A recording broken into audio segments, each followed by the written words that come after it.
Bon, alors dans cette vidéo, on va faire les travaux pratiques de la discussion qu'on a eue il n'y a pas très longtemps au sujet de savoir un petit peu toucher son matériel. J'ai acheté une nouvelle carabine. Jusqu'à présent, je chassais avec une MK3 en 300 Winchester Magnum. J'ai toujours chassé avec des 300. Malheureusement, sur cette carabine, le canon est un peu court. Et on voit que là, entre les deux carabines, on a la même longueur de canon avec un calibre Magnum et un calibre non Magnum, puisque la nouvelle carabine est en 30-06. Donc la raison de basculer sur cette nouvelle carabine, c'est d'avoir une carabine entre guillemets un peu plus polyvalente, et j'espère qu'elle va beaucoup moins sauter au coup de carabine pour pouvoir rester en ligne et pouvoir doubler plus rapidement. Donc sur cette carabine, j'ai un rail qui me plaît pas, c'est une carabine que j'ai achetée d'occasion. Donc là, ce qu'on va voir dans cette vidéo, c'est l'installation du rail Picatinny.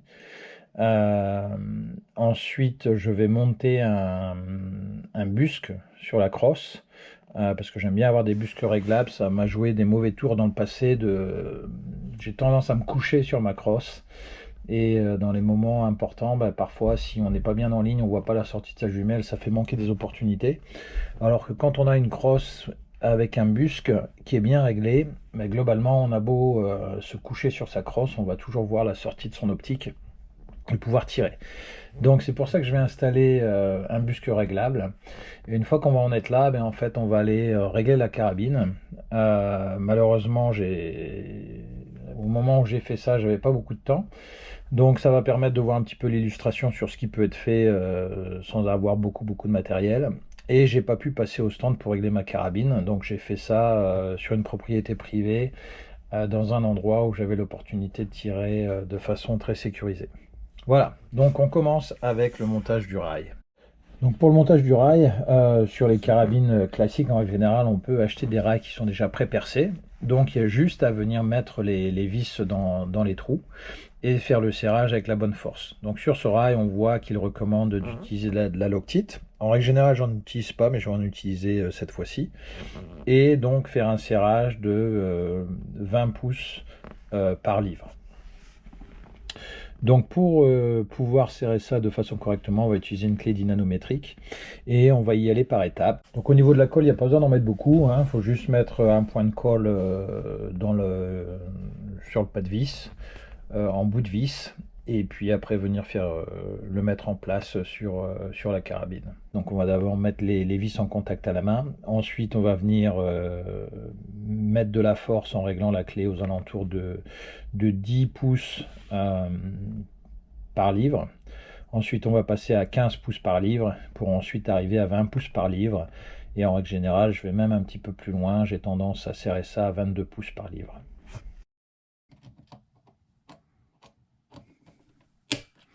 Voilà.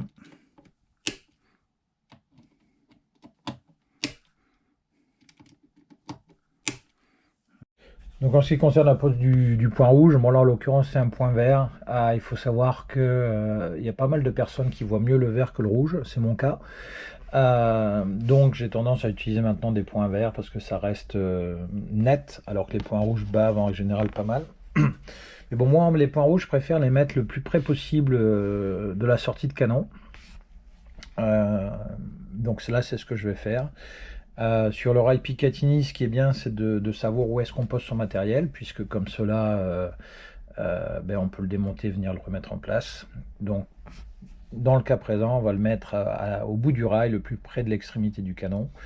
Et il y a toujours un petit peu de jeu, globalement 1 mm. Moi, je recommande de pousser l'optique vers l'avant de la carabine avant de faire le serrage. Donc, plutôt que d'avoir le jeu vers soi, on essaie de pousser vers la sortie de canon. Donc voilà, donc là le rail est posé, l'optique est posée sur le rail.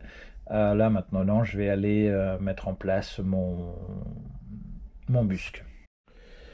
Donc quand on installe un busque comme celui-ci, là de type Kydex, en particulier sur les carabines à verrou, c'est important de le faire avec la culasse ouverte. Si on fait pas ça et qu'on fait pas attention, potentiellement on va avoir un busque qui va empêcher la culasse de s'ouvrir puisqu'il va être trop proche de la culasse, donc c'est vraiment quelque chose à vérifier. Bon là en l'occurrence on n'a pas le problème puisque c'est sur une carabine semi-auto, mais gardez bien ça en tête si vous souhaitez faire la même chose. Alors on va pas discuter l'esthétique ici de la carabine. Moi, je préfère ce type de busque. Le busque précédent de la MK3, je le trouvais pas très confortable au tir, euh, alors que le busque Kydex, je le trouve vraiment sympa à tirer. L'autre avantage, c'est qu'on va avoir des trous de chaque côté. Ça veut dire que si demain je dois prêter ma carabine à quelqu'un qui est gaucher, ben, il va pouvoir l'utiliser également. Alors que dans l'autre cas de la MK3, là, c'est pas possible, ou sinon il faut repercer la carabine, ce qui est quand même pas pratique. Donc voilà, donc c'est pour ça que je repars avec ça, euh, d'avoir un busque sur cette nouvelle carabine semi-auto. Donc je regarde les différentes carabines pour m'aligner à peu près correctement, et une fois que j'ai trouvé la bonne position, je vais venir mettre du scotch pour éviter que le busque ne bouge. Et une fois que je vais avoir fait ça, je vais venir marquer les emplacements pour pouvoir percer. Donc je veux pas spécialement que le busque repose sur les boulons quand il est vraiment au plus bas. Donc je vais essayer de garder un jeu de quelques millimètres, pour que quand le busque est vraiment à plat, ben, globalement j'ai encore un petit peu de jeu avec les boulons. Donc une fois que je suis prêt à percer, je vais commencer le perçage avec un petit foret pour essayer d'être le plus précis possible. Une fois que je vais avoir percé de chaque côté de la crosse, je vais venir agrandir le trou avec un foret intermédiaire et ensuite venir finir le travail avec le foret qui est fourni dans le kit Kydex. Et une fois que j'en suis là, ben, globalement je vais avoir mes trous qui vont être à bonne taille. On va essayer d'enlever les bouts de plastique pour éviter qu'ils tombent dans la crosse de la carabine, ce qui évitera de faire du bruit et essayer de se débrouiller que ça tombe pas par terre. Et une fois qu'on est prêt, on va venir mettre les boulons pour passer de part en part. Donc là, je vais commencer par faire passer le boulon de part en part de la crosse pour m'assurer que ça fonctionne bien comme ça doit être le cas. Euh, donc là, ça fonctionne. Et une fois que mes boulons sont bien positionnés, ben en fait, je vais venir mettre en place de façon définitive. Donc, commencer par insérer le boulon à travers le busque, venir mettre en place une petite rondelle en caoutchouc qui va permettre d'éviter d'avoir de l'eau qui rentre dans la crosse, sortir le boulon de l'autre côté, retraverser une autre rondelle de caoutchouc pour la même raison, passer à travers le busque et venir mettre donc le serrage pour mettre le busque en place. Une fois qu'on en est là, ben, on a le busque qui est installé, on va pouvoir le régler à hauteur pour être confortable au tir. Et une fois qu'on a terminé cette partie-là, ben, on a une carabine qui est prête pour être aller régler sur un stand de tir. C'est vraiment ce que je vous recommande. Maintenant, si vous ne pouvez pas, et que vous avez accès à un terrain privé où vous pouvez tirer en toute sécurité, ben, ça peut être une bonne situation également. Donc là, comme le stand est fermé, ben, globalement, on va faire un pré-réglage dans un domaine, sur un terrain privé, où on a un grand talus en face qui va nous permettre de vraiment pouvoir tirer en toute sécurité. Voilà globalement ce que j'utilise pour essayer de bouger au minimum. Donc j'ai ce trépied qui s'appelle, je crois, un dead pod, que j'utilise assez fréquemment quand j'ai besoin de régler ma carabine dans un champ, parce que j'ai pas l'occasion d'être d'être bien confortable comme on peut l'être au stand. Avoir une chaise qui est assez basse, et c'est comme ça que je vais régler ma carabine. Donc là, pour prendre l'exemple de la polyvalence du rail Picatinny, on va commencer par régler une lunette, un 5.6 42, petite lunette de battue d'approche. Donc là, on voit que c'est très facile à mettre en place. Pour être confortable au tir, en fait, je m'aperçois qu'il faut que je la positionne à l'arrière-cran du rail Picatinny. Donc c'est ce que je vais faire, ce qui va être facile à se souvenir. Et puis là, on va pouvoir faire le réglage. Donc comme j'en avais déjà parlé, quand je vais poser la lunette, je vais la pousser vers l'avant du rail avant de serrer les colliers. Donc là, j'utilise des colliers Le Paul QRW, j'aime beaucoup ces colliers en 30 mm. C'est des colliers que j'ai montés moi-même sur cette lunette il y a déjà plusieurs mois. Donc je ne peux pas vous le montrer sur cette vidéo, mais en règle générale, ce que je fais, c'est que j'essaye de mettre du scotch d'électricien entre les colliers. C'est pas pour que ça tienne mieux, c'est pour éviter les rayures sur le corps de la lunette si jamais je devais changer les colliers. Donc c'est comme ça que je procède. J'ai une vidéo qui est en ligne qui explique tout ça si ça vous intéresse. Alors là, idéalement, si je voulais économiser des balles, l'idéal ce serait, si j'avais une carabine à verrou, d'enlever la culasse et de regarder où va à travers le canon pour voir où va la balle par rapport à ce qu'indique la lunette et pouvoir un peu rapprocher tout ça pour être dans la cible. Bon, là, malheureusement, avec une carabine semi-auto, on ne peut pas faire ça. J'ai pas un système à laser qui me permet potentiellement de faire ce travail-là.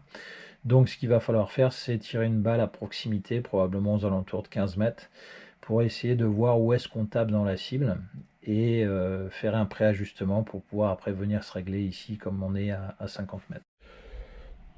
Donc là, globalement, en 3 tirs, on voit qu'on règle le problème. Donc j'avais un premier tir qui était en haut à droite, donc 20 cm en haut, 20 cm à droite. J'ai fait les premiers clics, j'ai retiré, je me suis rapproché, mais j'étais trop bas. Et donc j'ai refait des ajustements pour remonter le tir un petit peu, donc une dizaine de clics, et le basculer encore davantage sur la gauche, donc pareil, une petite dizaine de clics.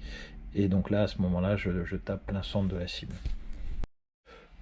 Bon, comme potentiellement j'avais pu avoir un coup de bol à tirer au centre, j'ai remis quelques balles pour vérifier si le tir était satisfaisant. Et là, on voit qu'on a un groupement qui est pas mal à 50 mètres compte tenu des conditions de tir là qui sont pas idéales. Il y a du vent, je suis pas non plus super stable. Le tir qui est sur la gauche, j'ai visé le point qui était à gauche, donc je suis vraiment pas loin. Bon, là, je suis satisfait de mon réglage et on va s'arrêter là pour le réglage de la lunette et passer au réglage du point rouge. Bon, alors forcément au point rouge là on voit pas grand chose, donc on est obligé de regarder aux jumelles pour vérifier le tir. Le premier tir est un peu bas à droite, donc on va ajuster le point rouge, le point vert plutôt. Donc là on va le tourner dans le sens du U pour pouvoir remonter le tir. Et vu que je tire un peu trop à droite et que j'ai un R sur le côté droit, je vais tourner dans le sens inverse du R qui veut dire droite, ou right en anglais, pour ramener mon tir vers le centre de la cible. Là on voit que la flèche du R va sur la gauche dans le sens inverse des aiguilles d'une montre. Et comme je veux basculer mon tir sur la gauche, je tourne dans l'autre sens. Donc là on voit que le tir a bien été rattrapé pour le ramener au centre de la cible par rapport à là où il était au départ sur la droite. Par contre en hauteur on n'a pas regagné grand chose. Bon, ça peut également venir du tireur là, à 50 mètres avec un point rouge. Dans les conditions de tir actuelles, c'est pas idéal. Donc ça c'est possible que ça vienne de moi. Mais bon, on a bien rattrapé par contre le décalage. Donc là je refais une petite série de balles en normal en 50 grains. Globalement, le groupement reste bas. Mais je sais que ma balle de battu, ça va être une Norma en 180 grains, un petit peu différente, qui tire une petite dizaine de centimètres au-dessus, plus haut. Donc je vais bouger le point rouge de quelques clics sur la gauche, mais je ne vais pas le toucher en hauteur, parce que je pense que ça va me ramener mon tir dans le centre de la cible avec les balles Norma de 180 grains. Donc voilà le résultat final, là je me suis arrêté avec 2 balles. Bon, globalement, compte tenu des conditions de tir et du lâcher de balle, je suis assez satisfait. La première balle est quasiment dans le centre là, et j'ai pas une lunette, j'ai un point rouge, donc c'est très satisfaisant. Et la deuxième balle est un petit peu au-dessus, mais quand je l'ai lâché, je sais que je l'ai lâché un petit peu au-dessus. Donc globalement là je suis pas mal. Donc j'ai dégrossi le réglage de la carabine. On a une carabine qui est globalement prête pour aller à la chasse. Là on parle d'être à 3-4 cm du point visé potentiellement. Là, donc c'est bon. Un animal, si on a une zone de 20 cm, donc si on l'attrape, on est bon. Le rail est posé. On a essayé 2 optiques. On a réglé 2 optiques. Le busque est posé. Tout va bien. Là, on est prêt. On a une arme qui est réglée. Ceci étant dit, je pense que dès que j'aurai l'opportunité de passer au stand, je passerai probablement au stand pour m'assurer que j'ai un réglage vraiment parfait. Alors peut-être que je ferai une correction à ce moment-là de 2-3 cm en fonction de ce que je trouverai.